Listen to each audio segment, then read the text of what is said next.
Today's episode is brought to you by Lisa Frankenstein, a new horror rom-com from the acclaimed writer of Jennifer's Body, starring Katherine Newton and Cole Sprouse. Oh man, yes, this is director Zelda Williams. She's teaming up with acclaimed writer Diablo Cody for this new 80s-inspired coming-of-rage love story. Oh, I'm so excited. And of course starring Katherine Newton, who is really making a name for herself in the horror genre. But yeah, she's playing a misunderstood teenager, along with Cole Sprouse, who is playing a handsome reanimated corpse, and together, they embark on a murderous journey to find love, happiness, and a few missing body parts along the way. Well, you know what they say. If you can't meet your perfect boyfriend, you might as well make him.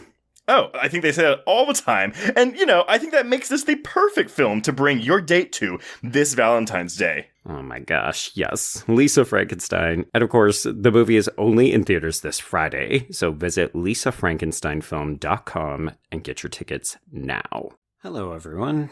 The clip you're about to hear is from one of our exclusive Patreon episodes, and like all of those episodes, it may contain spoilers, so consider yourself warned.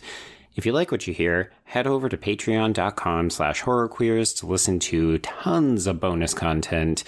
And now, without further ado, here is your exclusive Patreon clip.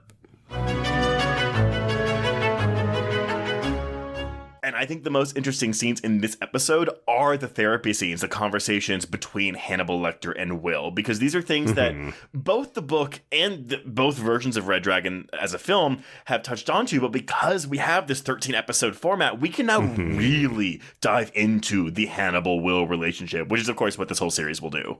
Yeah, it is so funny, right? In some ways, you would worry that, you're just dragging out the source material, like it's more compact in the book, and you run the risk of saying, does it even carry through if you have to stretch it out across 13 episodes?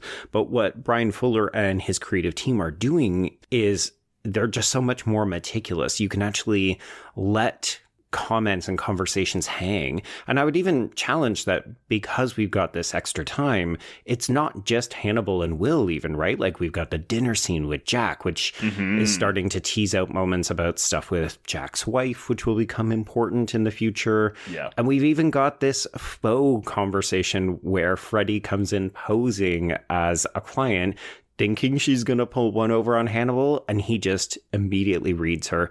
But it's still all fascinating because it tells us so much about who the characters are. Oh, absolutely. Absolutely. But it's even like in the closing moments of the episode, we have Hannibal tell Will, it's not Hobbs' ghost that's haunting you. It's the inevitability of there being a man so bad that killing him felt good. This is why you're here, to prove that sprig of zest is not from killing him, but from saving his daughter. And that, I'm like, what a tasty morsel to leave us with for the next episode.